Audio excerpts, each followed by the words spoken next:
Everything we know, from people and ants to stars and galaxies to quarks and atoms, the entire universe, might just be a simulation running inside a supercomputer inside an even bigger universe. Ancient philosophers said that the universe is a dream that we're waiting to wake up from. In this dream world of the imagination, anything is possible. All cultural items, from the dreams of our rodent-like ancestors, to books, to television shows, are merely permutations of the reality we think we live in. Today's age of computers and video games places simulations at the center of our cultural consciousness. A select group of us perform simulations for fun and profit, and we call them games, role-playing and otherwise. We live to run simulations. Join us on the Simulationist podcast as we explore our culture of simulations. Okay, and we're ready to begin recording for another episode of the Simulationist podcast. We're on number 20. So it's not just another. I think this marks as a special one, given the importance that 20 tends to have within gaming circles. Because a 20 is the highest number you can roll on an icosahedron. Without doing some weird cheating. I mean, you could start putting like an extra number if you know how to, inscribe into the whole thing.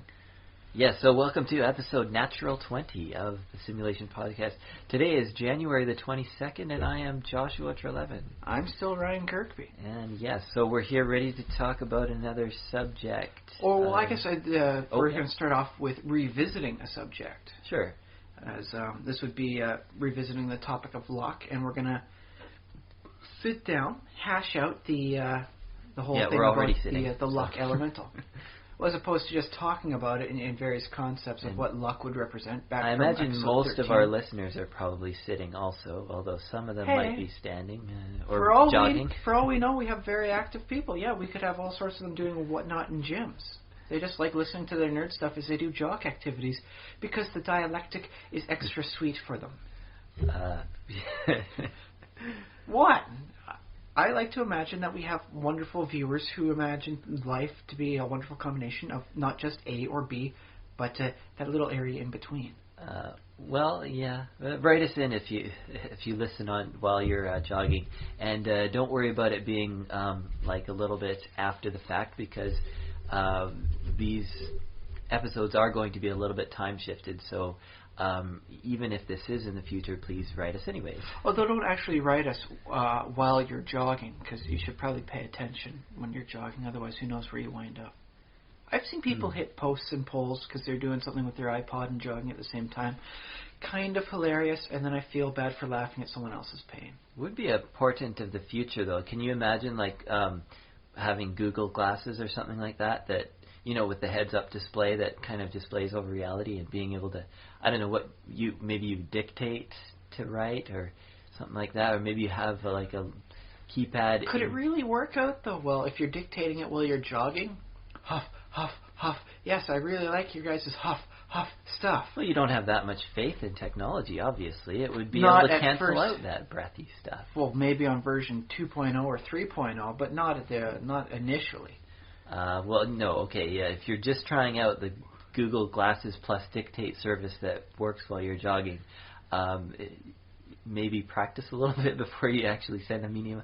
Although that would be so cool if we got an email from somebody who used something cool like that. It would be nice to get that by association, cutting-edge technology.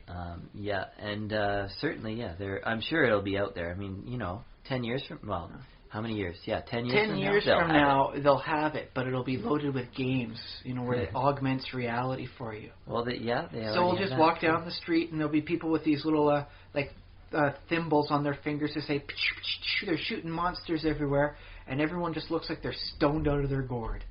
But no, they're playing video games with their glasses.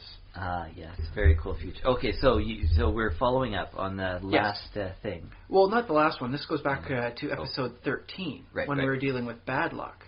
So now with the natural 20 being representing quite good fortune, I think it's time for us to sit down and at least hash out the mechanics of what would be in D&D a luck pseudo-elemental. Okay, so you've been racking your brain. You've been working very hard on being creative and thinking of Not only have I been racking my brain, I've been racking my library. Yes, you've been researching too. Yes, yep. There's been an interesting amount of stuff throughout 3rd edition, 3.0, 3.5, that constituted luck. Not a lot before that, aside from some very odd things here and there, 2nd edition mostly. Yep. And those tended to be really, I guess the best word for that is idiosyncratic. There's no seeming baseline for what constitutes luck. They just work it this way and then work it another way. Different mechanics for it each time, it seemed. Yeah, fair enough. Although, like the concept of luck itself is rather idiosyncratic. I mean, we've had how many conversations now about what images or symbols to use for luck, and we've basically had no luck. We've come up with a lot, but none of them are... Nothing that strikes as being fundamental for the iconic image of what represents luck. I mean, you have your 4-leaf clovers, you have your pots of gold. See, especially because, what is represented as an elemental form. Yeah. You could pure luck. You could create a person made out of fire, a person made out of earth, but if you want, a fire elemental... Well, geez, they have to just be like this moving flame. Yeah, they're not humanoid. So what you can see it, but you can't see luck. So yeah, we've been having this problem. Which is why I like stressing it's a pseudo elemental. In this case, something like a luck pseudo elemental would be something from beyond the inner planes. Yeah. So just in case listeners are unfamiliar with what elementals are intended to be, they're basically spirits. Or like kind of a being that's made of some a manifestation of the physical embodiment of the universe. Yeah, they're made of some elemental substance, like made of one thing. So a luck elemental is the essence of luck in creature form. I think we can actually get away with this because they do have like the positive energy and negative energy stuff. Well, I don't know. Of course we can get away with it. We can do anything we want. Well, yes, but I think we have good basis to get away with it. Yeah. By the way, I hate the names for positive energy and negative energy. Are they posimental and negamental? No, they're like Zegi and Zagya. Oh, no, I love those. Oh. Those are good. I just don't like the name of the energies. Clearly, the corrosive nature of the negative energy plane would have worked maybe better from a description-wise if they had called it the necrotic plane. Oh, I see what you mean. Yeah. Whereas, I suppose on the other hand, the positive energy plane would have been vivitic. I don't know how to conjugate to live in Latin as a verb. Vividic sounds nice. Yes, I think vividic energy because it heals you. Most of the people who write D&D, most of the people who write D&D throughout the history of games have not conjugated things especially correctly, and it seems to have been fine for them, although we complain. Right, got them out of a lawsuit with Mithril for just changing one vowel, I to an A. Yeah, and they can't use hobbits, but if they had spelled hobbits Hobyt, they could have. But here's the thing: if they had switched the O with an A and given them long ears, they could have had habits, and then nobody could have taken them seriously ever. Yeah. Which, actually, I think we finally found the unfortunate name for our Nepalese bunny men. What, habits? Habits. They're like hobbits, but with bunny features. They're habits. They're habits. Okay. It took us 20 episodes, but we finally have a name for them. Yeah. Unfortunate though it may be. Well, we could... The pun has a long and proud history within D&D, so I think it's okay to keep in this case. I'm not that invested in all. I mean, I don't love puns, but okay. Not everybody loves puns, but it's like a mineral vein within the strata that is D&D. Bad puns, it's there. If you search, you'll find it. Okay. Yeah, but yes, as we were talking on the previous tangent, is with concepts such as necrotic and its counterpart, life energies. I think something like that's equally intangible, such as luck, should be able to be represented as a force, if not an energy. A force or an energy. Well, I mean, you can say that about various different concepts. You could even say that about alignments, for example. That's why I've come up with an idea for a different style of outer planes, where instead of like the elemental planes, they're the temperamental planes. The temperamental. Okay. So you could have rage temperamentals, and instead of succubi, it would be like a lust temperamental. Okay, yeah. So I think it really works to distinguish because the inner planes in this case represent the physical building blocks of reality, whereas the gods and the outer planes represent the mentalities that associate. And there you get like the mortal races, which are a combination thereof. Yeah, a mentality embodied within a physical, a vessel. I'm trying to think if D&D has examples of creatures that are. I think nymphs are like very like sexual, but not in a good or evil way. Like they're neutrally sexual, like not neutrally, but not as in a derogatory or corruptive nature of the romance. Yes, they simply are. Evil. Yeah, they just are. It's like the joie de vivre of life, sort of thing. Maybe they go for the bard with the high charisma. Maybe they don't. It's not like they have any particular deep feelings afterwards. It goes on. Heck, depending on how you see it in most of the stuff, the bard doesn't necessarily need to be of any given gender for them to become romantically attached either. It's just as the heart wishes for their chaotic and neutral countenance. That's that. So different concepts can be elementally represented as kind of creatures.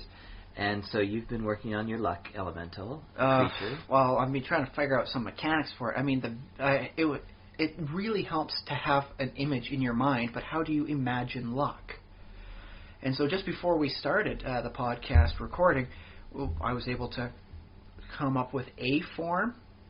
I wouldn't necessarily say it's the best form, but I took from the positive and negative energy elementals, they are represented as balls, occasionally with tendrils.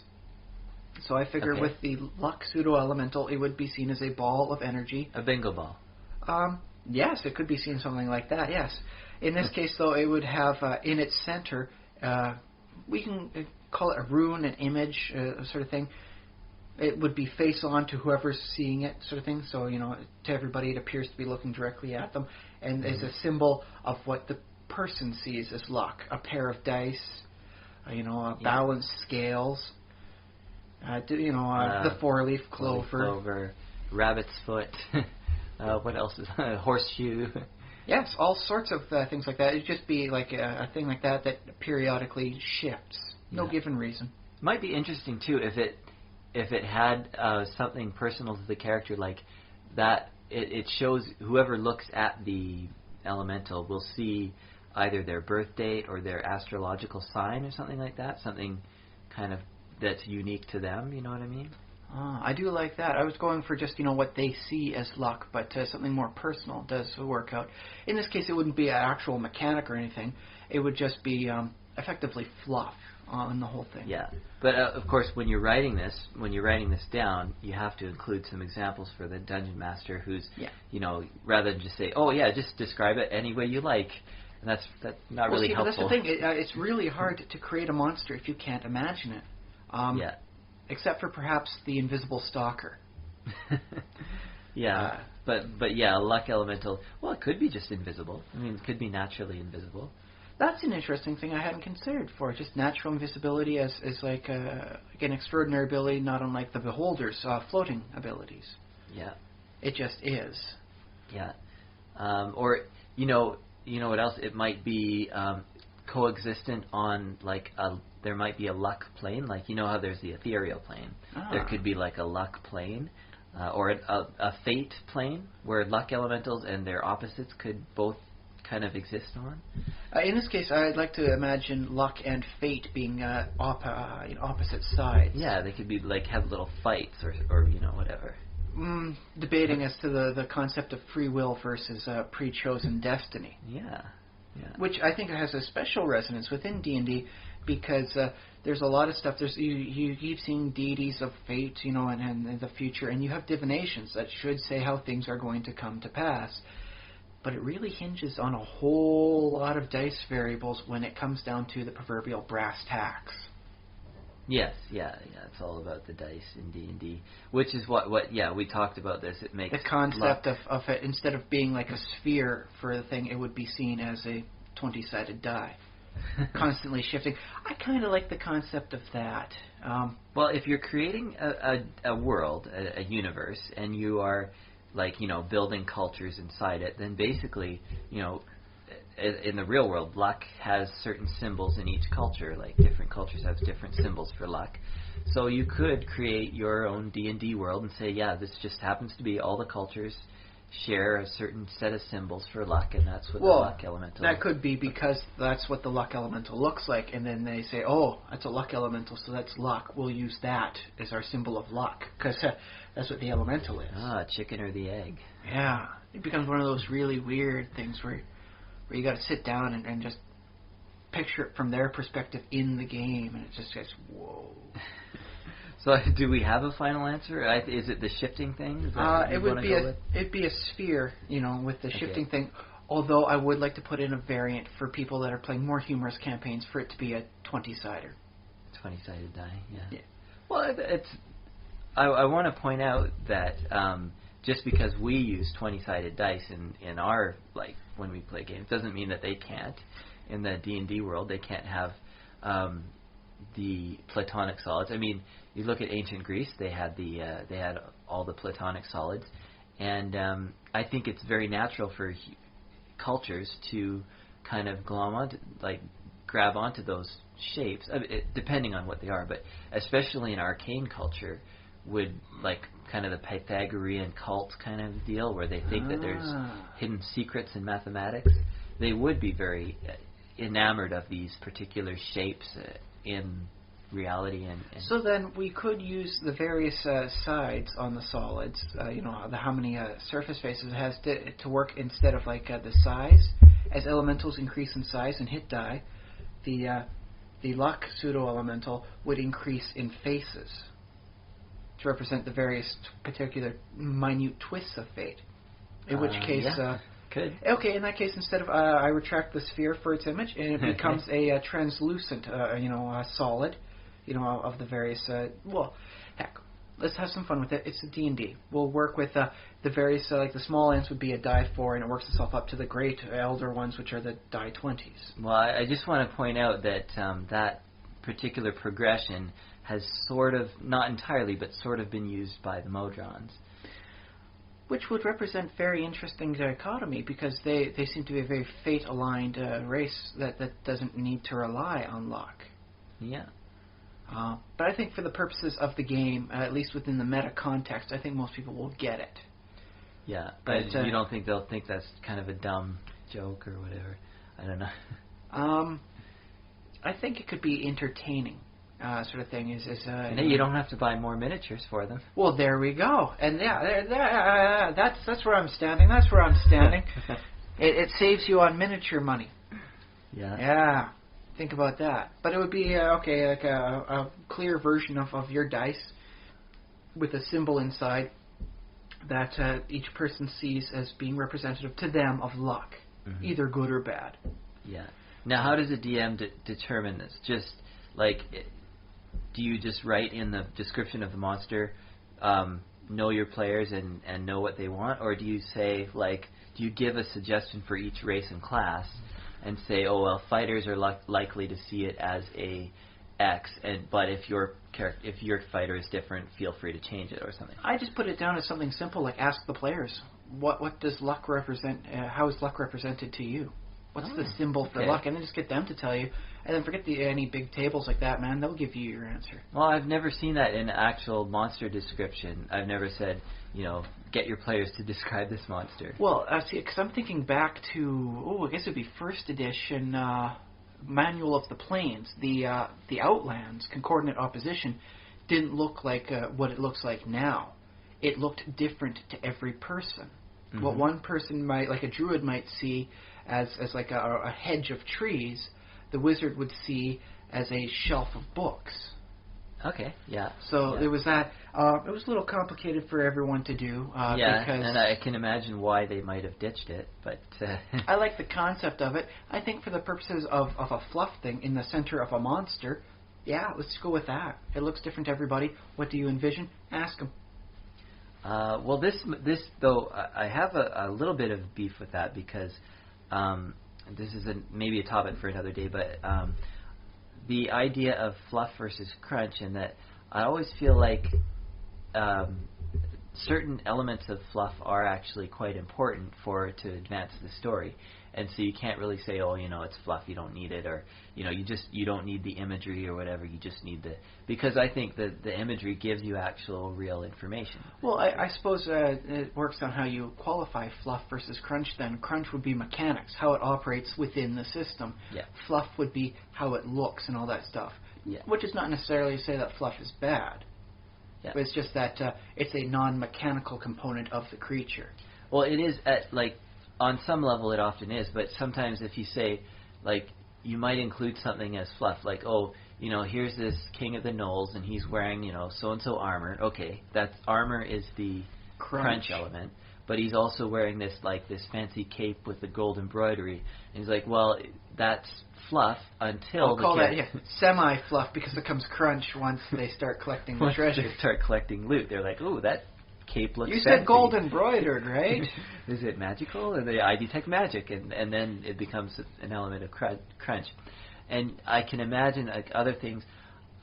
Maybe this gnoll has violet eyes, while all the other gnolls have brown eyes or something. That might be a plot thing in that case. And that could be a plot thing, and it could lead to more further.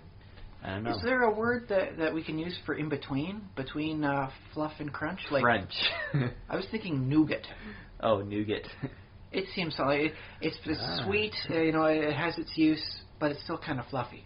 It's chewy. Yeah. There we go. Fluff, crunch, and chew. Let's see. I'm going to stick with nougat until I can figure out something that works. I like chewy. I like that. I like that idea. I want to play a game that's all chew. How about neither fluff nor crunch. Bubblegum? Well, I mean, bubblegum has different connotations with the sweetness. Okay, yeah. Oh, and I suppose if you're into the anime scene too, there's bubblegum as a term in there apparently. I am not even familiar with that. I'm hoping it's not something bad. I have heard it once or twice, and I'm really hoping it's not good or bad either way. It's just some way they determine a subgenre. I've honestly never had the courage to check in because sometimes it gets freaky and I get scared, and I'm man enough to admit that. So both of us are afraid of anime. Oh, that's great. That's real xenophobic of us. I am afraid of some of the subgenres that occur within there when people, for instance, start losing concepts of reality. Mm-hmm. I recall seeing over on the Something Awful website. Yeah. They were reviewing an RPG where you play as maids, and it was not good, and it got even worse when you realized it dealt with a whole lot of seduction, and a lot of the pre-generated characters were definitely not legal age. That scared me. The fact that someone produced a product that would involve such a concept. Okay. Well, yeah, I don't know. So that's what I'm afraid of. I like the stuff as a whole. I really dig it, and I've found some nice stuff I want to eventually watch again. And stuff I want to definitely take the time to sit down and really enjoy and dig into. Ghost in the Shell type stuff. Okay. So there's good and bad anything else. Which is not to us, so just those out there, we're not xenophobic, we're just a little wary. Just a little wary.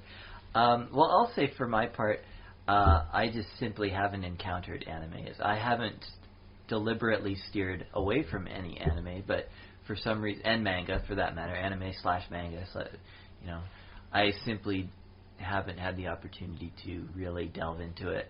In that case, may I recommend the Ghost in the Shell movie? Okay, Ghost in the Shell. Some really nice deep topics in there for things that make you think about the concept of humanity. Okay. When it ends and where it should start, sort of thing. Humanity, as opposed to robots? Yes, as how much do you add to machines before you shouldn't be qualified as a human, and how humanistic a machine has to be before you can start qualifying it as. Okay. Oh yeah. Yeah, and it's very nicely done. Little TNA in there, whatever. Other than that, is that a selling point or a negative point? Depends where you're watching it, really. Don't watch it on the bus. Don't watch it at work. Just be careful what you're doing, eh? Okay. So just putting it out there. But okay, it's back to the topic on hand. Oh, okay. We're still talking about luck elementals. So we've got a physical, sort of shape for them. Okay. A glowing, polyhedron of what may be energy, maybe force.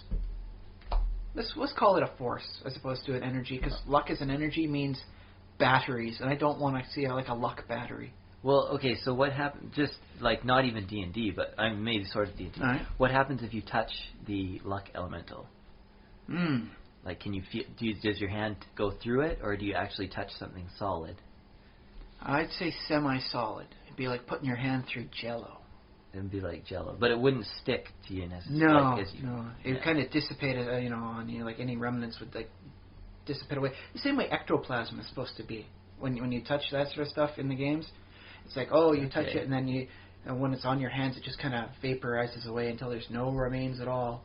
Especially if you ever want to do a scientific investigation, there's nothing left on there. No evidence. Now, what if you assume that the luck element, like if you had summoned it, for example, using a summoning spell, or maybe you were trying to summon something else and wind up getting lucky. Ha! Hey. Drink. Just as a concept, So you could probably use whatever luck-based powers it has or abilities. In this case, it would be an ally if you summoned it. Okay. As opposed to trying to go to the pseudo-elemental plane of luck. And just find a random one. You, luck elemental, come here. You can't actually directly make your way to the elemental plane of luck. Not on purpose. You have to wander and then just find it by luck and circumstance. Of course. It seems appropriate. Yes.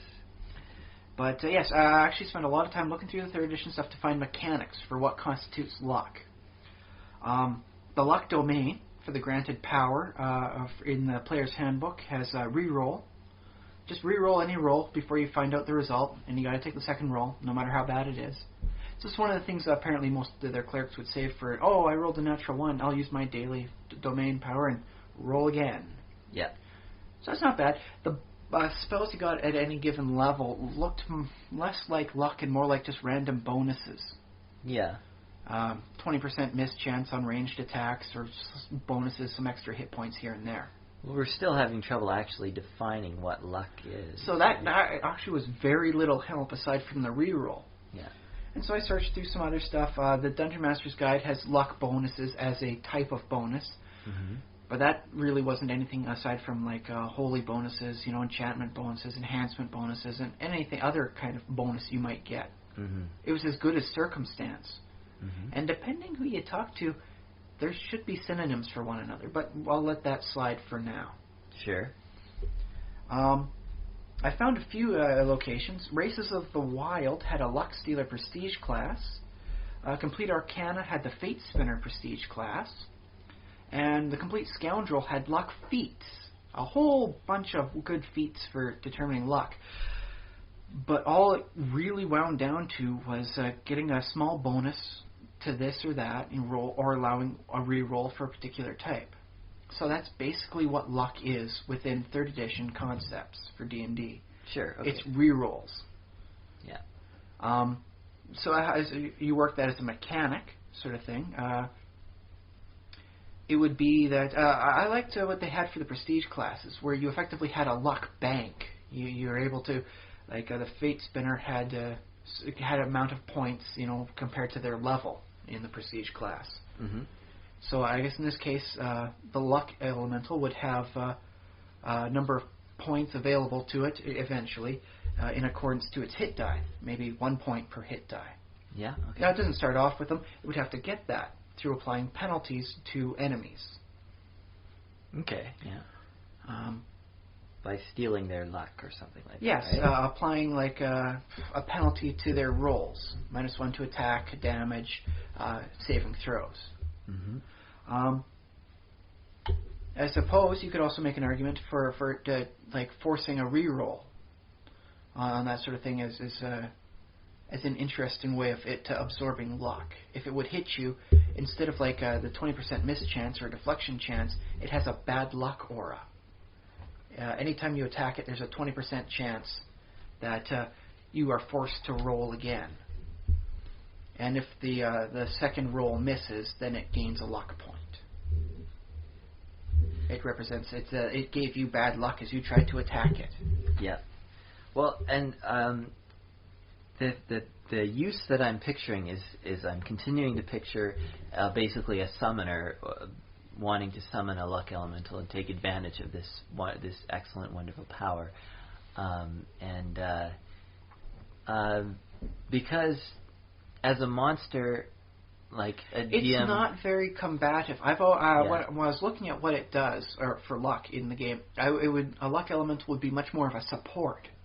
The bard of monsters, so to speak. It doesn't do much by itself, but it helps bolster everyone else. So it might be interesting to have an encounter with, like, a tribe of otherwise kind of klutzy goblins or something, or let's say hobgoblins, or orcs. You encounter them, and the orcs seem very disorganized, and they don't seem like there's no leader, there's none of this stuff, and they don't, for some reason though, they're hitting you, like they're getting lucky shots off, and something is going on, something weird. Like these orcs should not be this tough, and you're sure you landed a blow, but it just missed that orc for some reason. Dang it! It hit the armor underneath, the padding underneath the mail. Got him. How could it have gotten that and not penetrated through? Darn it! And the orcs, they, I don't know if they seem oblivious to all this good luck that's happening, or at least semi-oblivious. And then you discover that there is hiding somewhere nearby, maybe invisible. I do like the concept of the invisible nature of it, because it gives the people that take the time to have like the true seeing, the detect invisibility. It gives them like their moment to shine. Like, aha! This is the reason my invisibility purge spell has temporarily revealed it for what it truly is. Yeah, exactly. What is it? Knowledge to play check. It's a luck elemental. Da da da dun. Yeah. What is it? It's a floating horseshoe. Whatever. I don't know. You see, it's got 4 sides. What is that supposed to be? A caltrop? A caltrop with a horseshoe in the center? Damn my natural 1. What bad luck of me to roll that. And then, like, I don't know, you'd have to... Is there a spell that you could use to, like, capture an elemental? And no, there's always Force Cage, of course. That's a little high end. I'd like to see more stuff that lower end spells. Mm-hmm. Well, Hold Monster, would that do it? Hold Monster should work. Again, it's a little higher level, and I like Dimensional Anchor prevents them from teleporting away. I'd like something like a physical anchor spell. Like, it's a small end spell, just bang. It can only move within 5 feet of the square. That's it. There's your manacle thing. I think it'd be a nice spell. A good combat spell for someone who isn't particularly fond of, I cast the fireballs all over the place. Yeah. There might be something like that. Lord knows there's enough third-party products within the editions that I can find it. I think there might be something about chains I'm getting a fading thing in my head about burning chains from one of Monty Cook's Malhavoc press releases. Might be something like that. I'll have to look that up. If so, good work, Monty. You've anticipated my need almost a decade before I realized it was there. Kudos. But okay, so how it gains these luck points? Do you think it should be like a tentacle attack sort of thing, or should it be from the rolls itself, or even both? Like if you try and attack it, that has like we'll say a % miss chance, or a chance to force you to reroll, where it can gain a point that way by taking your luck from you at the moment of crisis. It would be kind of interesting if it depended on the rolls. This is completely, totally metagame, but if it depended on the rolls of its opponents, like if an opponent is trying to target with an attack roll or a spell or something, well, it'd have to be an attack roll unless it was, if an opponent was trying to target it with an attack roll, if it rolls 1 lower than its AC, like say its AC misses by 20, 1 point. If it misses by 1, that's the lucky number, and it uses that to steal away luck or something like that. So it catches the winds of fortune and chance and then gets some of it for itself, so to speak. Yeah. So then I guess you can spend it whenever an enemy misses like an ally within, we'll say 30 feet, by 1 point for an attack, then it gains 1 point. If an ally rolls a natural 20 on any of their rolls, it gains a luck point. Well, I like that idea, at least initially. It catches the threads of luck, sort of thing is I guess how the fluff would work for it. Yeah, and it might have to be within 5 feet or something like that. Or well, I see it maybe as like a 5 foot per hit die sort of thing for it. Because that way, you have ability doesn't have to be different for each class, or each category size for it. It's just as it gets more powerful, its ability to absorb the luck of others expands. Mm-hmm. So there we have 3 different ways for it to gain luck. Then, either as a direct attack that causes like a penalty on its opponents. Mm-hmm. We have the the darn bad luck, it absorbs it ambiently and all that. Yeah, I think that's some fairly nice stuff we've got going for that. And then it can expend these luck points by adding a bonus to an ally for any a reroll. What do you think would be better? An option, or maybe even both. I think either just give a bonus to a roll, or allow a reroll. Bonus to a roll or a reroll. I think technically you get better. Because well, it depends on the size of the bonus, obviously. Well, so that's the thing is a +1 bonus for 1 luck point would represent a 5% better chance of success. Correct? Something like that. Yeah. Whereas a reroll, if it's a very hard time, something like you can only hit like 10% of the time, a reroll increases that to about 11% chance, as opposed to the 5%. So it has different mechanical properties depending on the chances of whether or not the roll would be successful. Yeah, I'm afraid I'm out of my, I haven't really worked it out. I know there are statistical ways to compare the two. Yeah, I do have some interesting things going on in my head right now as I'm trying to work it out. The better the chances are of hitting, the greater the increase it would be for the reroll to result in a success. If you're allowed to choose either or. It's the probability tables. If anyone's done stats on that stuff, you'll never forget it, whether you want to or not. I guess if you're emphasizing luck, it's probably better to go with the reroll for reasons that a lot of other things just add bonuses, like circumstance, holy, profane bonuses, etc. Like all these other things add bonuses. Nothing more than usually it's luck that allows rerolls. Okay, because I was thinking the Fate Spinner gives bonuses, raises the DCs to their spells, rerolls dice, gives penalties and bonuses to a saving throw sort of thing. Whereas, all the Complete Scoundrel luck feats are effectively rerolls.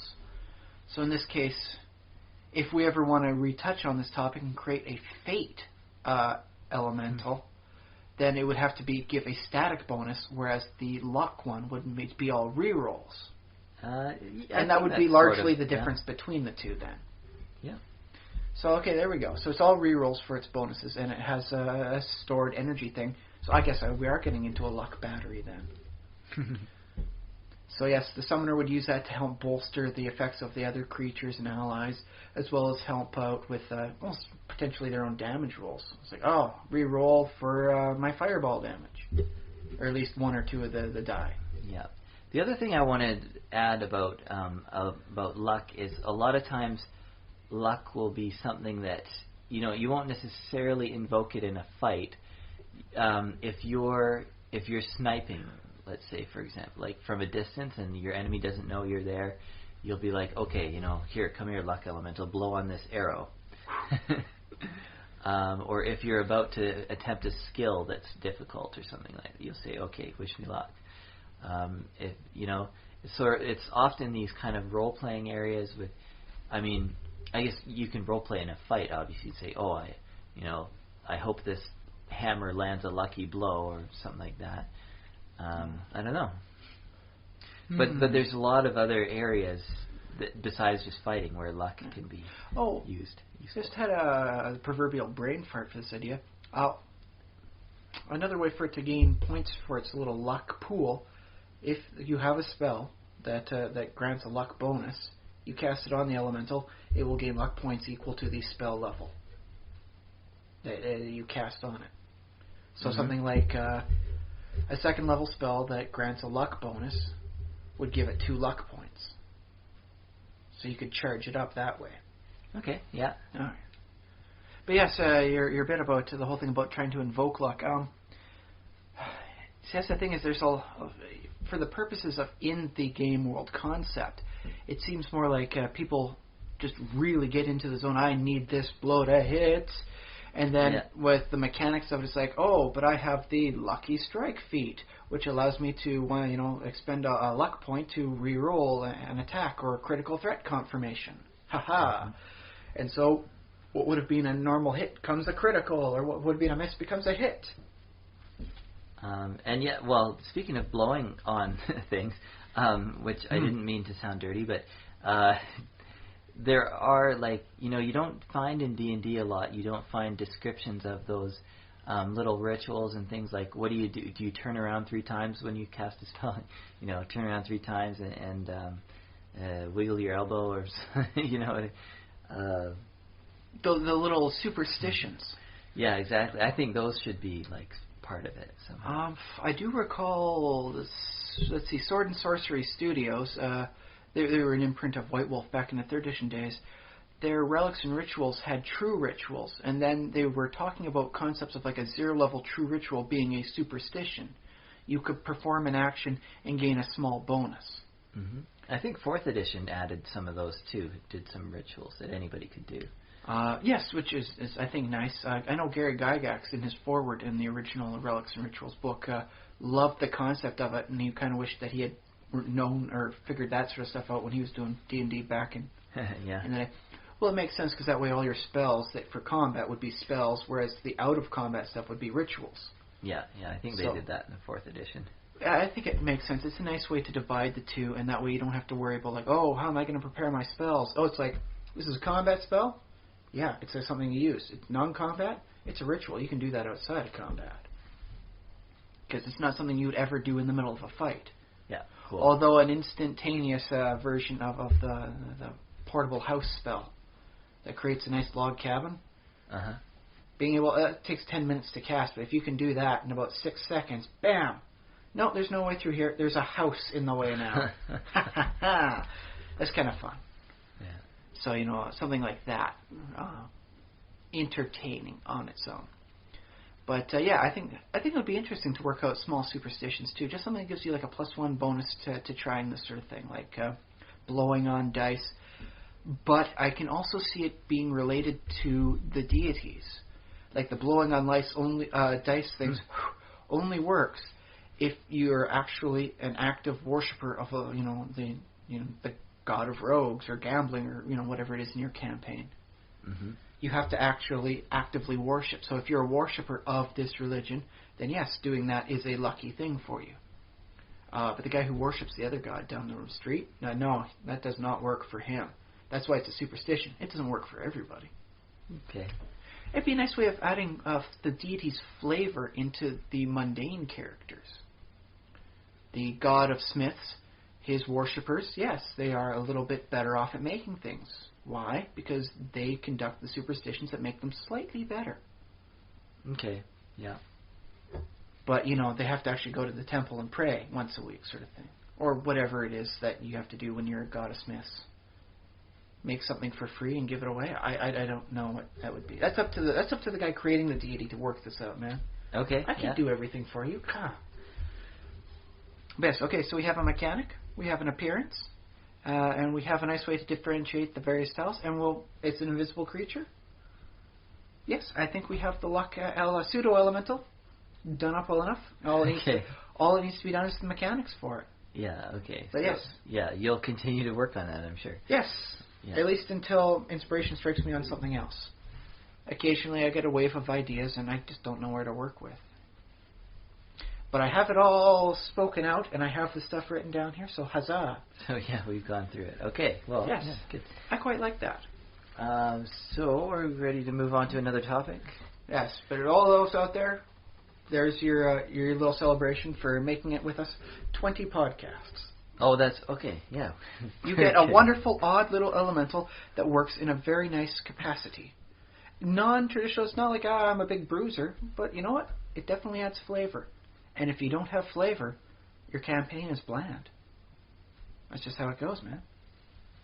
I don't think anybody's going to be quoting you on that. No. Well, you could have a generic, campaign setting. No flavor, nothing like that. It's not that you're wrong. It's just that's a bad quote. That's bad. They can't all be gems. Even I don't roll 20s all the time. Okay. Moving on to the next topic of the day, which I'm bringing to the table. Actually, I think I would skip over to this one question I had, which is, what are the... Well, I just want to talk about big bad monsters, like the biggest and baddest, like throughout fiction and throughout mythology and whatever. And we can talk about D&D too because we like them. But yeah, it's like, what are the biggest, baddest monsters around? It's the Tarrasque. It's the what was the name of the creature that was eaten at the World Tree?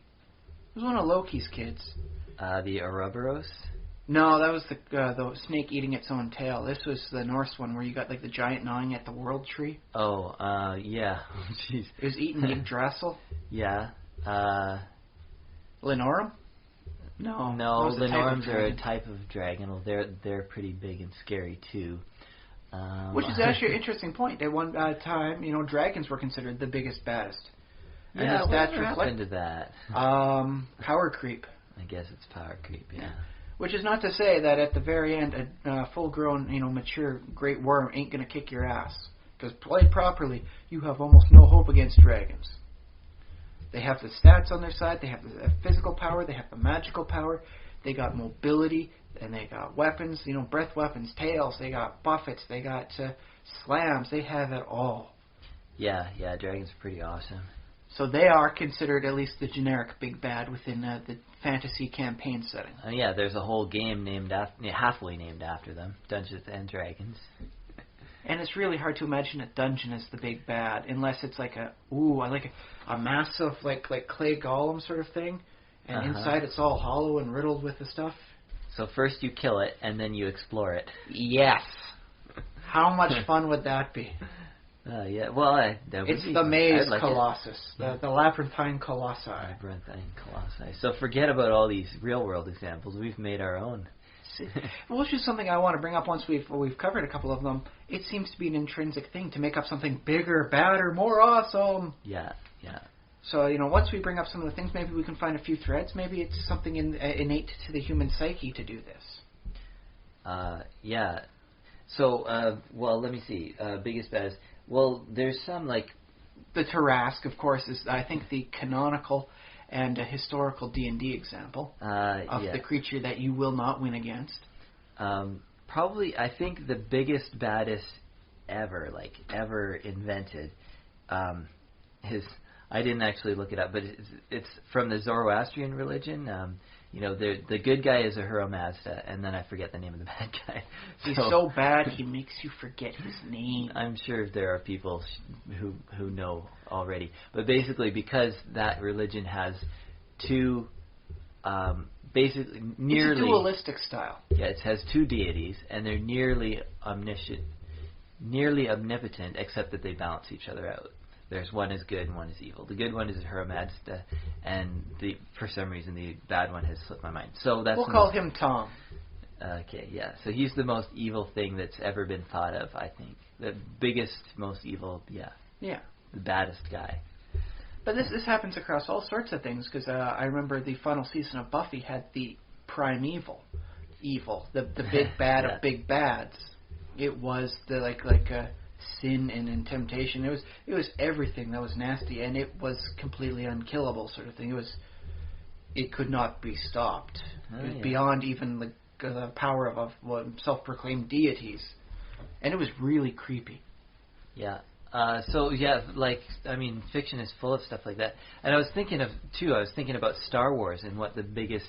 obviously you have the Rancor, is really big, but it's a stupid beast, insignificant next to the power of the Force.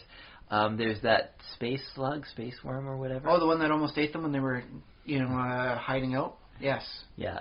But in Star Wars, I think the big bad... obviously the Death Star is not... The second Death Star, because it was much bigger than the first one. Yeah, the second Star. It wasn't a monster, but it was kind of monstrous. It kind of occupies that same space in... The same trope, we'll call it. The same role. Except, I mean, they did destroy it, so, yeah. But, so it's not undestroyable. Well, because of the power of the Force. Right. Yeah. But, so that's interesting. But yeah, you do see that the whole, this is the biggest bad, that ever was. You cannot win against this horrible, horrible thing. Yeah. Unless you do. In rare circumstances. Let's face it, the Star Wars type setting is one where it goes beyond what most people take for a scope. That sort of thing. The impossible is something that will happen, can happen, and when the need arises, does happen. Yeah, which goes back to the whole idea of luck and just inserting it into a story to make the story work and better and Some people call it bad storytelling. Some people call it plot holes. Yeah, or it's just the hero's journey to just paint by numbers. Kind of that's how you tell a story. You just the hero gets lucky, and that's well, I mean, there is the phrase "hero's luck." Mm-hmm. So I mean, perhaps people shouldn't be so ready to go up in arms against, oh, how dare this person be so, lucky in the face of what would be overwhelming defeat by anyone else. Well, hero's luck. There's a term for it. It's been around for a while. It's not new. So. Okay, so let me pull out another big bad guy. Godzilla is a very big bad. Although, depending on some of the series, he becomes a big good too, a force for good, and he right. actually fights like Space Godzilla and other things like that. Yeah. So he's kind of like this, biggest, baddest. But he's undefeatable. He's completely unstoppable when he's hits the zone. As it were. Cthulhu, I think, is the other nice example for it. Yeah, that's a fun one, cause especially in the game settings, what does it work for the old Chaosium stuff for Cthulhu? Kills and eats 1d4 adventurers per round. This is the joke that goes about it. Yeah, I remember they had stats for Godzilla in GURPS, and it was just basically that the stat block should basically be just no, you can't. But yeah, you see it in other areas, like the Planescape setting, the Lady of Pain. Yeah, untouchable. I mean, she didn't even have stats. It was basically, says, no, you die. Fighter, you die. There is no stats, not even an alignment for her. They just decided to keep it that far out. It's like, no, you don't. You don't win. Doesn't matter how much you had prepared, you lost. I think they did give eventually, one of the editions, third or fourth, or eventually they gave her an alignment. And it would likely be true neutral. I think it was probably true neutral. It might have been lawful neutral. I could see lawful neutral to some degree. Yeah. But the other thing that I have always thought about the Lady of Pain, which I think is a really cool idea, is not necessarily that she's a deity or that she's extremely powerful necessarily. It's just that she has this organization and this infrastructure, including basically magic, surrounding her to such an extent that she might, at the center of it all, she might be immortal, but she's just spun this web of, mythology. She might not even exist for that matter. But she's spun this web of mythology around her so much and been so effective at imposing her will. Like, if people talk about her in the wrong way or whatever, she has them killed by her agents or her society. So I like that idea. That she's not. I kind of like. I've always seen her as. Have you ever read the book Elder Evils? Mm-mm. It came out in 3.5. No. Very nice. It details things that are godlike in power, but don't use the same sort of style of how gods get their power. Yeah. So it's like gods are power increase version level A, and they're version B, sort of thing. So they're like an alternative path. And I always saw when I was reading the book, it's like I was saying, oh, this would be explained like the Lady of Pain. She would be not deific. She's clearly not a god, but she's able to stop them from getting in and oh god, the stuff they do if they ever got into Sigil. Just it's a fictional setting, and it boggles my mind at how badly they just ruin everything. God would ruin Sigil. The infactions and the fighting and the attempts for control of certain areas would just hideous. But so she's clearly on par with them because she's able to stop them from coming into her place. Mm-hmm. They don't enter her home. The Mists of Ravenloft, the Dark Powers, I think, are another good example. They aren't deities so far as anyone can determine, but they're clearly deific in scope of power. And the same with a lot of the elder evils. No, we're not gods, but boy, if we don't have a power level equivalent to them. So I think there's also some other things that work similar. There's a creature in the abyss that works like that too. And depending on who you want to look at, Asmodeus might qualify as well. Yeah, Asmodeus I was going to mention him. He predates the concept of the wheel-based alignment as we know the Great Wheel cosmology. He was there before it. Yeah. So it's something that was vaguely serpentine, as best as I've been able to get from the stories. No. Yeah. But yes, he's clearly also a wonderful example in the D&D of something that's big, powerful. No, you can't win, and we're not even going to give you the full story on what it is. He's that nasty and powerful. We can't even tell you the straight dope. You don't get that, man. Yeah. So yes, it's nice to see that sort of thing here and there. And as we've proven, it seems to be something that people just create. The biggest, the baddest sort of thing. Yeah, the biggest, baddest, something bigger, something. Yeah. And I'm sure everyone's created at some point in time. It's like, oh, what if I applied this template and add this template, and what do I come up with?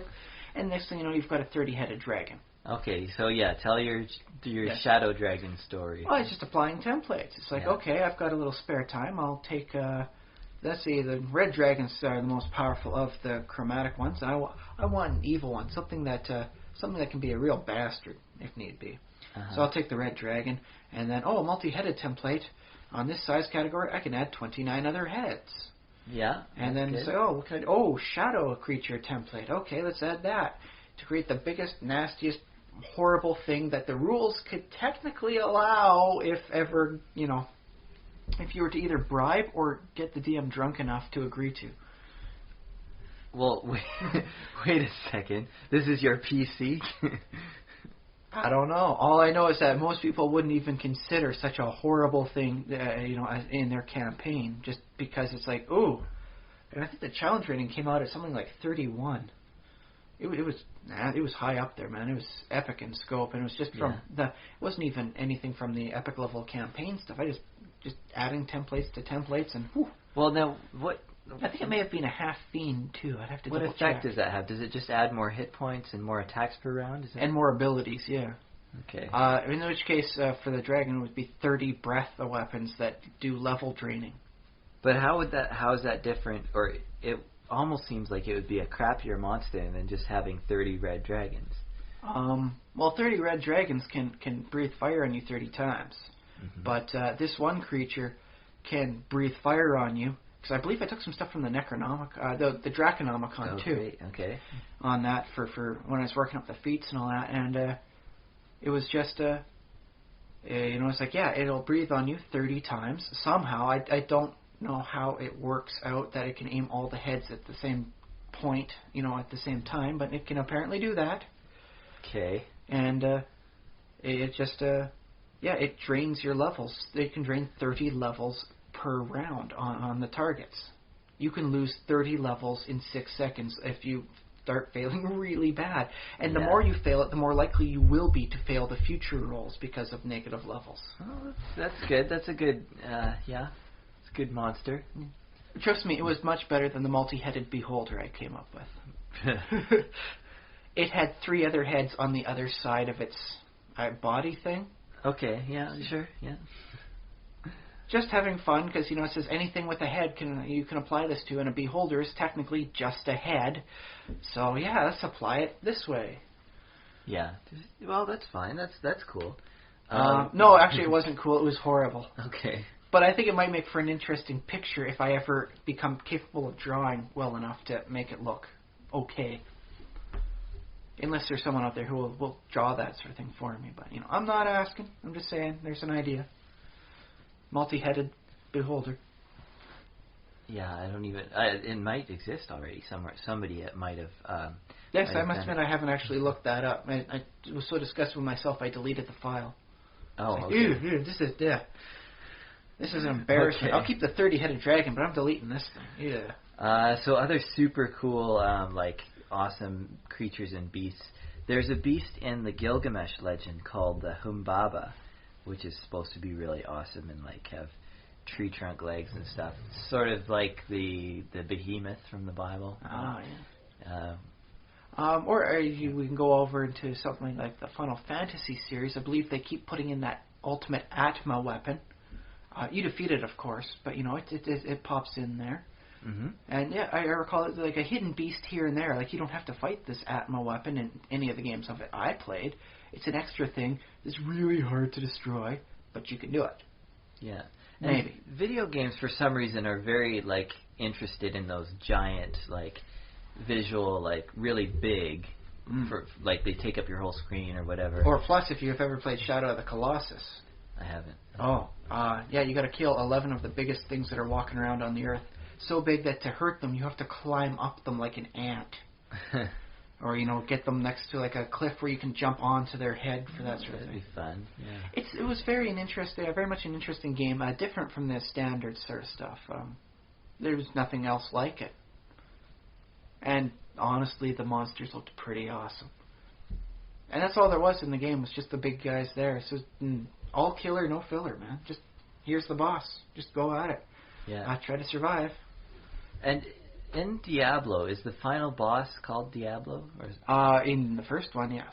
Okay. Then there's his brother in the second one. Oh, then his brother, okay. And I gotta admit, because of digital rights / restrictions management, I haven't gotten around to the third one because I dislike the concept. Although I probably should read the plot line for it. Okay, I haven't got into the third one either, but I just haven't had time.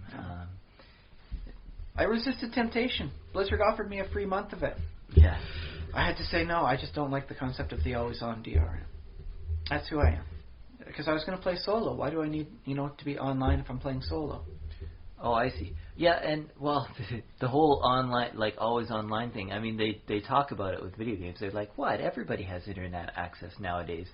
But every once in a while, there's a winter storm or something, and the power does go out, or, something happens. Well, the internet lines go down. I guess it wouldn't be, the a power server crashes somewhere, so the relay system ain't working anymore for you. Every once in a while something like that happens, and then I don't have my game for, a day. So I can't go out because, there's nothing going on. We're all snowed in under 4 feet of snow, but I can't play the game I wanted to because, you know what? No internet. Yeah, and I don't know. Maybe in 10 years, maybe there will be... No, actually, because, you talk about, 99% uptime and, 99.9% uptime, but there's always going to be that little sliver of downtime. And the more uptime you have, the worse the downtime is going to seem to you. Yeah, that's true. And it's also, for any company, it's easier to go from 90 to 95 than it is from 95 to 99, and from 99 to 99.5, it's just even harder to get that last little bit of uptime. Well, it's like trying to approach the speed of light when you're an object with mass.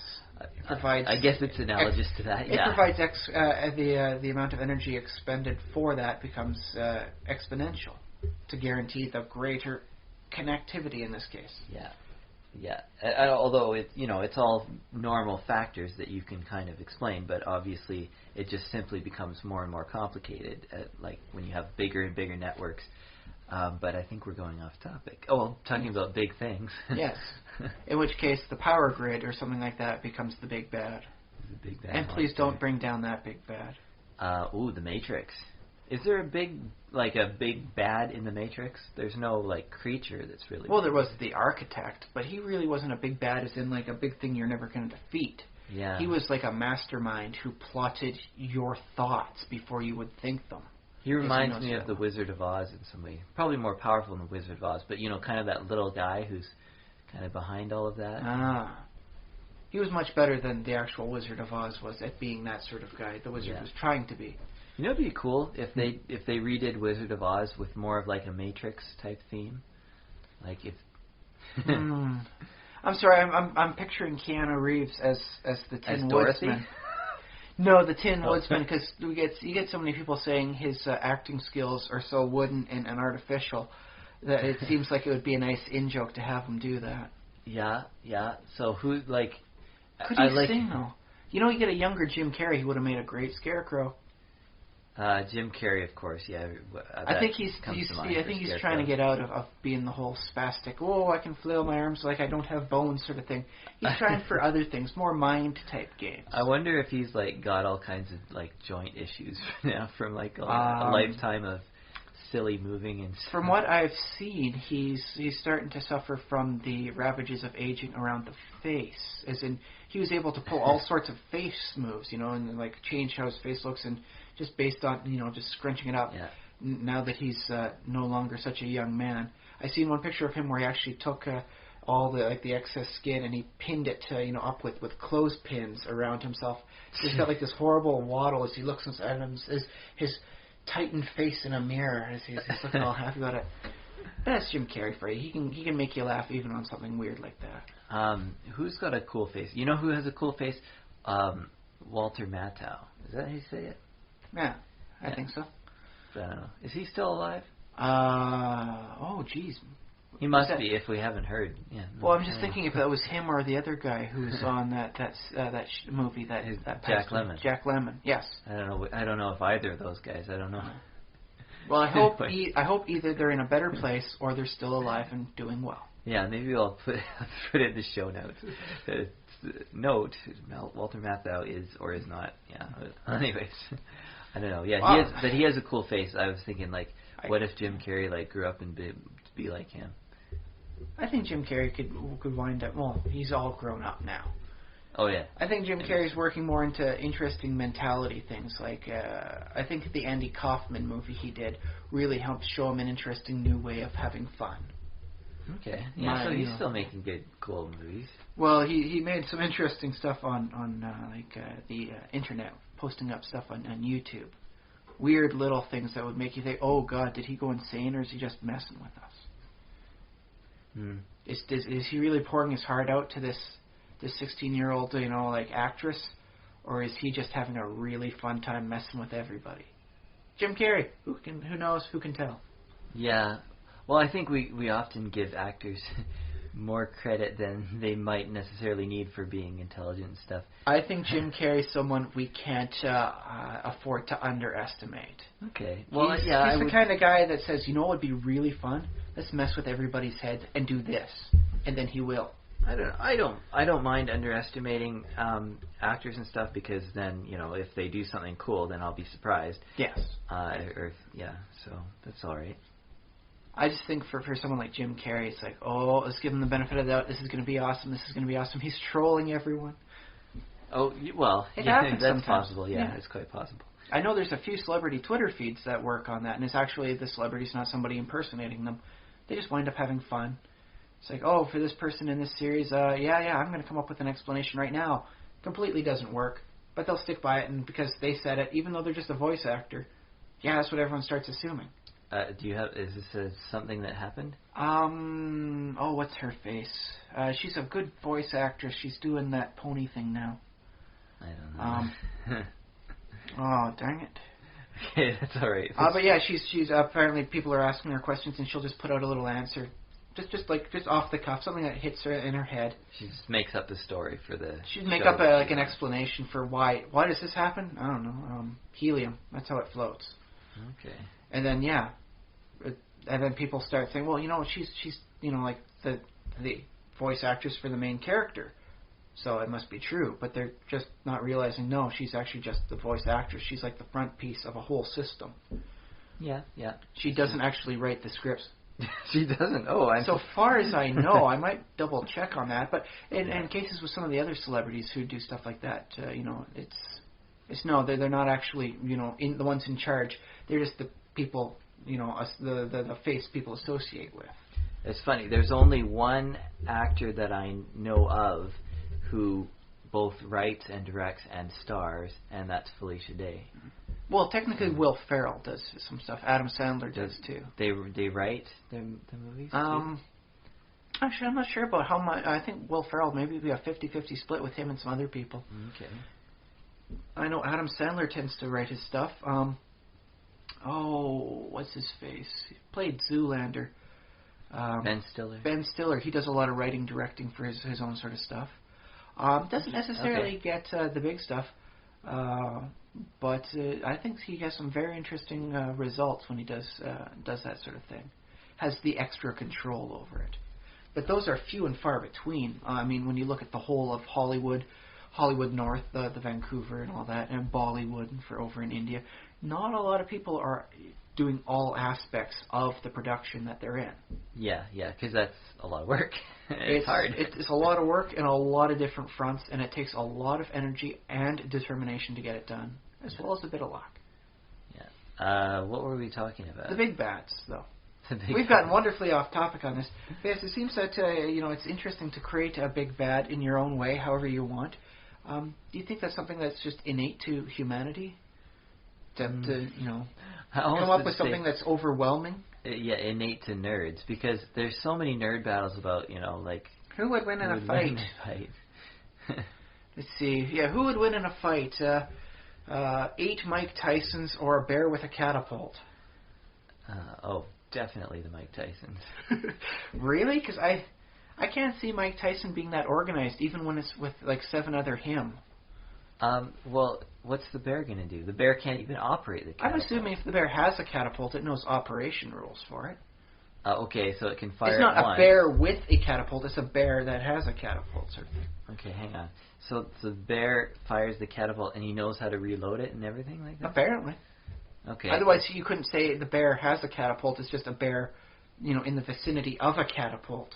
If you're willing to grant that, well, sometimes in the fights you have to grant certain exceptions. Like if you want to do that fight, which is the most dangerous creature in the natural kingdom, a great white shark or a grizzly bear? They're never going to fight because the great white shark is in the water. It doesn't really come up on land unless it's dying. And the grizzly bear can swim, but not really. It's not really in its element when it's, paddling through the streams. So you'd have to come up with a situation where the great white shark could effectively fly as though it were swimming in the water within an aspect of the containment zone of where this horrible fight is happening. Oh, I see. Yeah, they have to be in a neutral area. So in which case it would be like a forest in which the great white shark can effectively fly at the same speed and maneuverability as though it were swimming through water. So sometimes you have to grant extraordinary weird things to the fight to make it work. Otherwise, it's like bear eats the shark corpse because the shark... The shark can't breathe on water. But what I was saying, though, is if you are willing to grant that bears can operate catapults, I think it's less of a stretch to grant that Mike Tyson can work together with 8 other Mike Tysons. Or 7 other, if there's 8 total. Okay. So you might have to differentiate which sort of Mike Tyson is. The Mike Tyson that has found some peace working with doves and pigeons, like today. A man who has actually found some calm. Or the Mike Tyson back in his I'm angry and I'm going to make orphans of his children smack speech. I don't know what the difference. How would that make a difference into how he fought? Well, the Mike Tyson of today might not necessarily be as good a fighter as he was back in his prime when he was, threatening to slaughter people. But he's found peace, so he could, conceivably work much more in harmony with 7 other versions of himself than the previous Mike Tyson, who admits now that he had issues. And that's why he was doing things like abusing, his spouse and eating the ears off of people. Yeah, okay, so... In which case, that Mike Tyson might wind up getting reasonably into a fight with himself, in which case you won't even need a bear. It's who wins in a fight of 8 Mike Tysons. No, if you're going to grant the bear the ability to operate a catapult, you also have to grant Mike Tyson the ability to not be crazy and kill his other... So it would have to be a more modern Mike Tyson as opposed to the classic Iron Mike. Well, that's how it has to be, yeah. The other thing is a catapult is great against, a castle wall or, troop formations where there's thousands of troops to hit. But against individuals, it's not that good of a weapon. Well, it works more as a ranged sort of thing. So, like when the Mike Tysons are coming up at range, the bear's got the catapult. And then when it's in melee, the bear's got the bear. Yeah.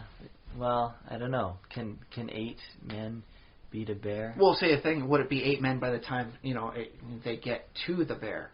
Would it be like maybe 4 Mike Tysons remain as they strafed out and made sure to keep the distance so the bear could only get 1 at a time per catapult shot? I think at best the bear could hit 1 Mike Tyson, if that even. I think it. So is there any morale penalties for seeing like yourself get squished by like a boulder from a catapult that a bear operated? Not any more than already are present from the scenario. The mental trauma of seeing 7 other versions of yourself? Yeah, and again, we're granting that the bear can operate the catapult proficiently, not just he accidentally smacks the lever and off it goes. Therefore, we are also granting that Mike Tyson can deal with the stress of being transported into an alternate universe in which, for some reason, he has to fight a bear with a catapult. Well, it's the only way he's getting back out of this universe. Yeah. So we're granting him that too. Okay. Otherwise, because, bears aren't necessarily stable. Maybe the bear will just go away and eat some berries. Let's say that. That's a good point. But this is a fight against, so there's clearly all your actions are against the other foe. Yeah, that's what I'm saying. What we're doing, we're laying the grounds where they... All these weird little extra assumptions. They're willing to fight, and they will do what they have to, and they have certain skills that they wouldn't necessarily have. Would you rather be a bear with like a rifle? Bear with a rifle? Yes. Support your right to bear arms? Or arm bears? Yeah.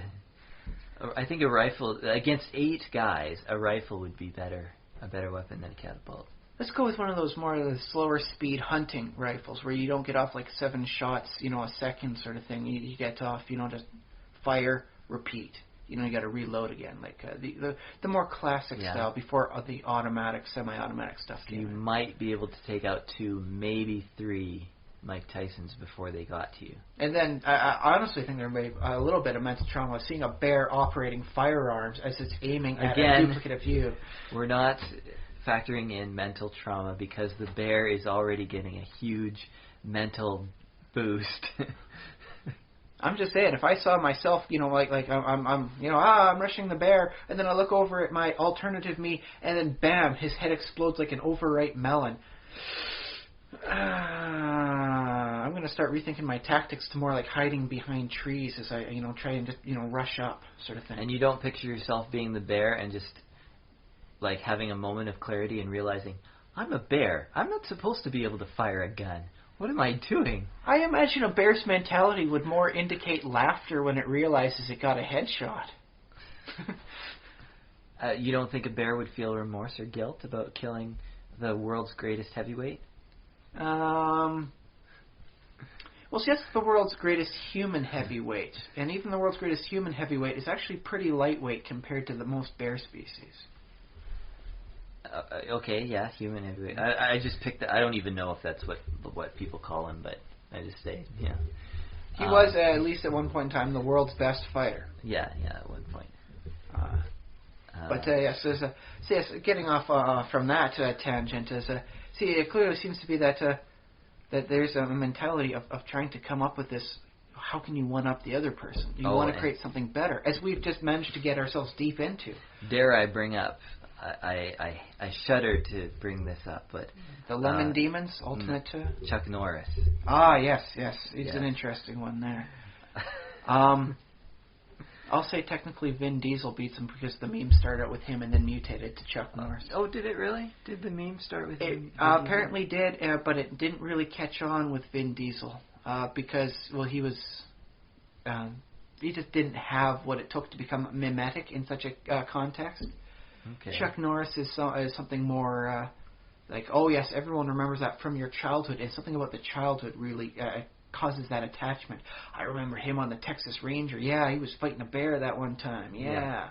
Well, I remember the thing about Chuck Norris on that show is that he did some talk about luck and talk about just like unbelievable stuff. I mean, he did really silly things like, beat up guys or whatever when he shouldn't have been able to, kind of thing. So that's why that thing about supernatural power emerged. Well, that, and I mean, he did fight with Bruce Lee. Yeah. And Bruce Lee is a legend in the industry. So even if you got your ass handed to him, you got trained by Bruce Lee. I don't know if that explains the Chuck Norris facts, though. It does help lend like a sort of thing to it. It doesn't fully explain it, no, but I think it's just like one ingredient in a wonderful mixture for, you know, like I Chuck think Norris Bruce Lee brings his own kind of mythological pedigree to, like, people kind of, there is a kind of Bruce Lee worship out there. They think he's the greatest ever, you know. He was a great man. Greatest ever? I'm not one to say, but he was dang fine. Well, I don't know, wasn't he more like Jackie Chan, like in that he was a great acrobat and all that stuff? Except that Jackie Chan had to work his angle through comedy just to avoid being compared to.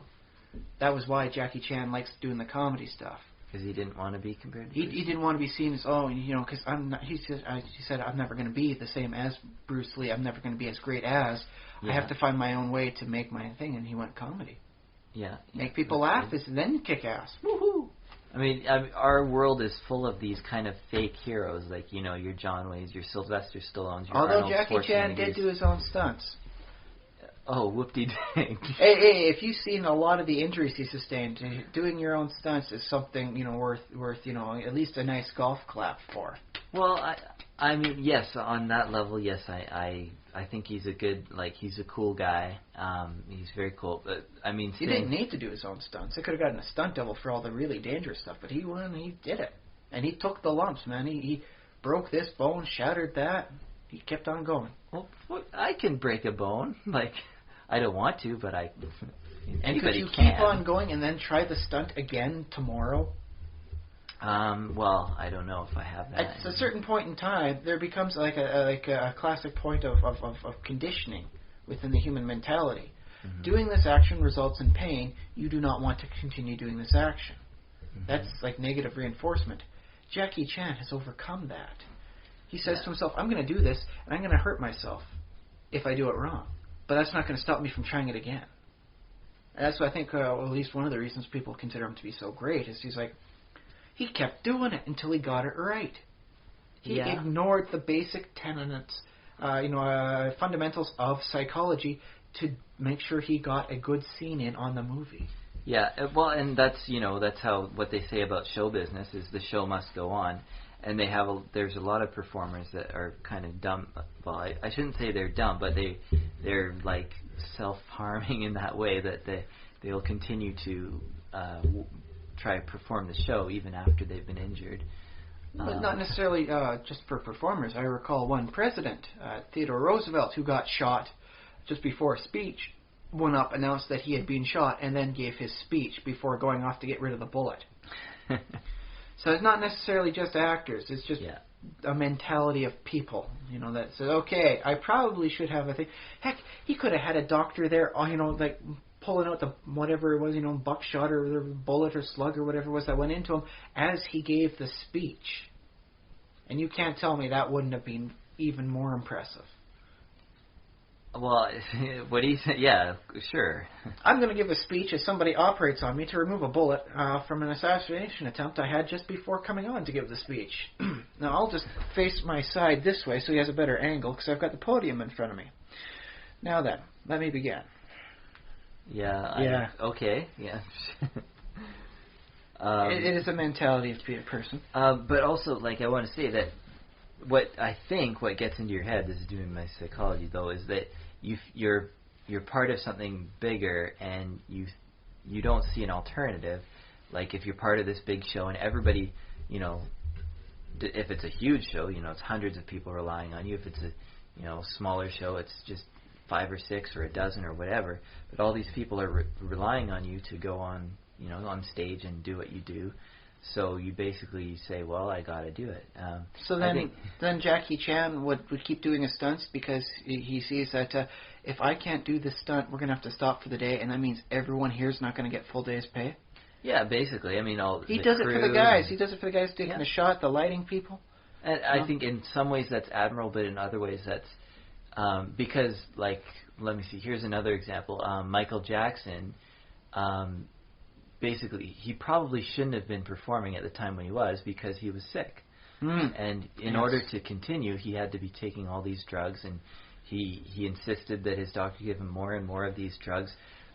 sleeping pills at night, waking pills during the day. I'm not sure exactly. I think there was a chronic pain issue in there too. Just painkillers and all these. When things. he really should have just taken some time off and focused on recuperation and I guess pain relieving techniques. There was some interesting botched surgery in there, I've been told. And don't know the full story. I mean, he had a lot of medical problems, but on the other hand, thousands of people were relying on him for their livelihoods. Maybe, probably thousands. I don't know. I won't call it necessarily livelihood, as in he doesn't go to work and everyone's, my life is ruined. But it definitely winds up putting a crimp in their immediate future. That their day-to-day, if Michael Jackson doesn't go on tour, they don't get their paycheck. Yes.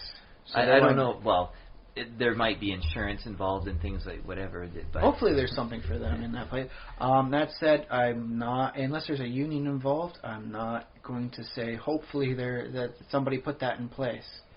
Because it seems like the sort of thing you need a union for to force into. Yeah, if he cancels, they still get 50% of their pay. Yeah, and again, I don't know how this all works, and there might be certain areas where there are unions and certain areas, I don't know. Yeah. But I think for a lot of people, if Michael Jackson doesn't go on tour, he cancels the tour, there goes all that potential, revenue for them. Their cash, the stream is out for so many months as they got to find a new job, and get going. Yeah, and venues go empty, and those companies and yes, and so the stadium that he's going to play in winds up having an empty night, and that's lost revenue potential there. And oh no, so yeah. In which case, it's almost admirable that people like him go on despite the pain. So this is the mentality I'm applying also to Jackie Chan and to other performers, and wait, you said it was admirable, so yeah. Yes, it's very interesting. I hadn't considered it in such a light, but it does seem much more noble of their what was previously assumed to be foolhardy actions. Well, noble in a way, and in another way, it's kind of scary because these people are hurting themselves or taking risks that you probably shouldn't take. You probably shouldn't be doing that. Well, isn't that technically one of the aspects of nobility? Is allowing yourself to take the brunt so that others may benefit? Well, certainly to a point. Although, if it comes to the point of dying, that's you're depriving them. Either the ultimate noble act, or foolishness because you've carried your noble attitude too far. Yeah, because if you die, then you can't put any more shows on. Yeah. So I guess you could look at it as like a mathematical thing. The length of time you will live. How much good you can do in that versus how much in the immediate. Yeah.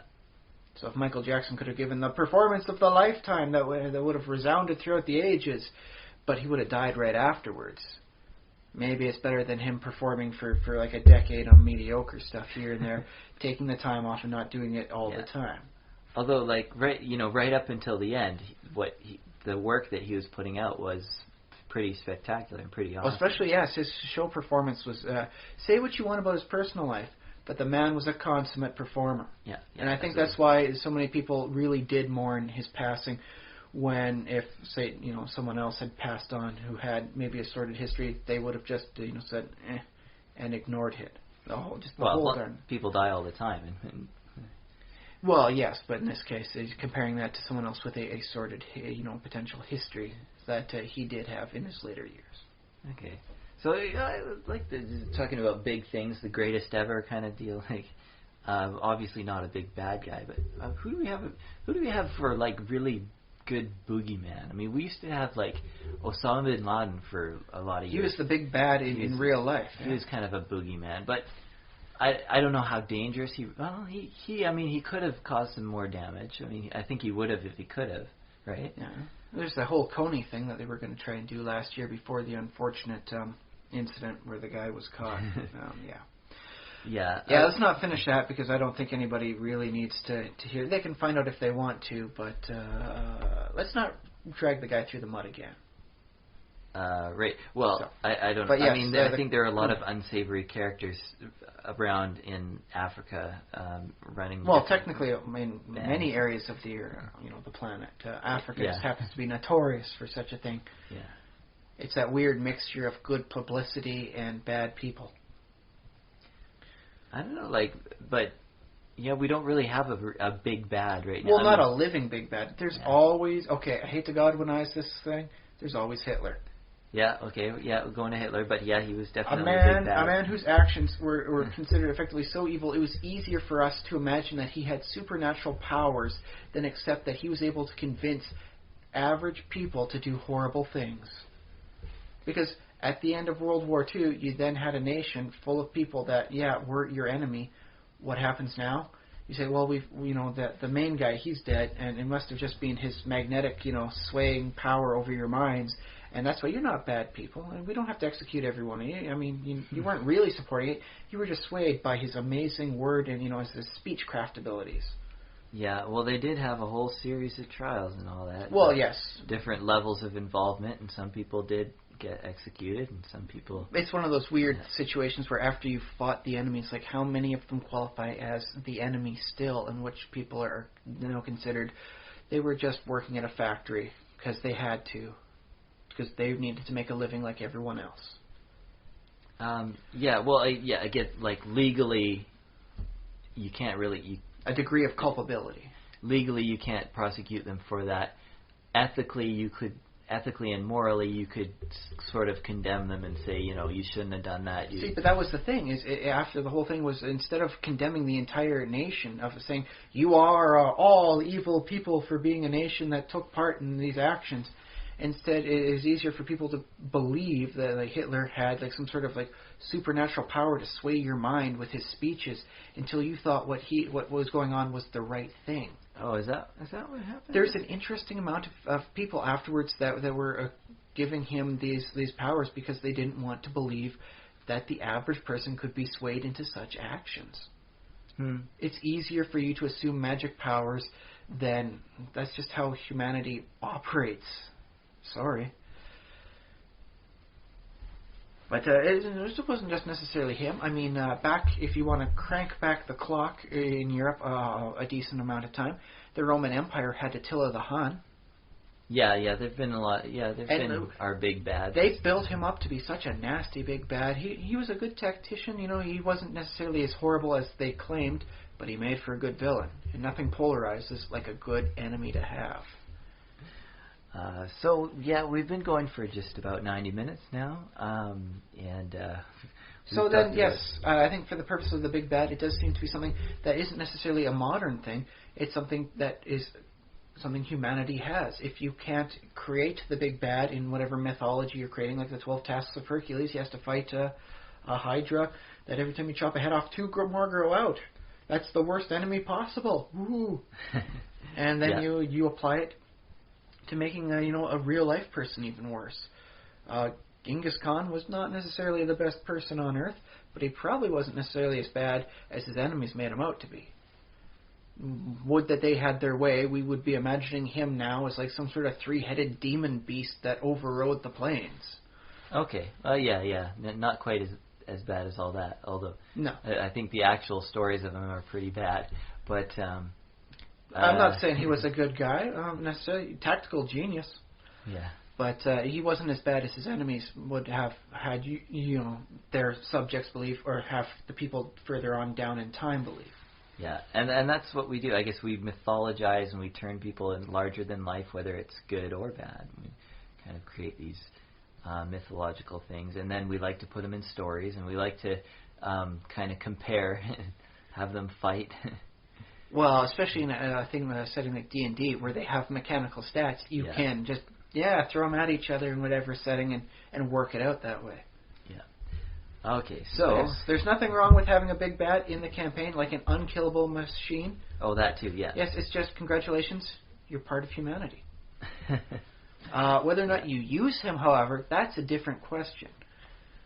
Not everybody needs to have the Tarrasque operative, operating in their campaign.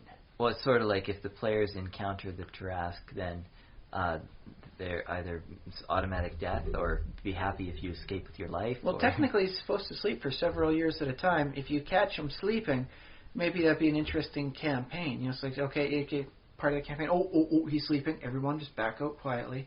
Back out quietly. What, you don't want to kill him? Wake him up and have it out? No.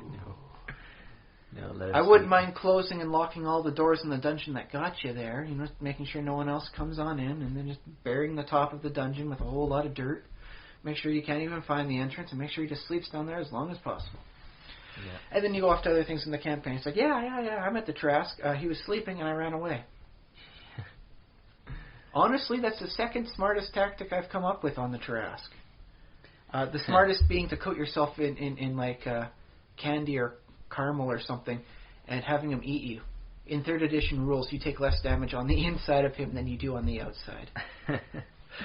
You have a longer life expectancy. As a single person, obviously, if you have an army, maybe fighting the Trask, he can't hurt all of you at the same time, right? No, but he's big and bad enough. He can take his time with each individual one. Yeah, I guess if they're low-level guys, they probably can't even dent his armor.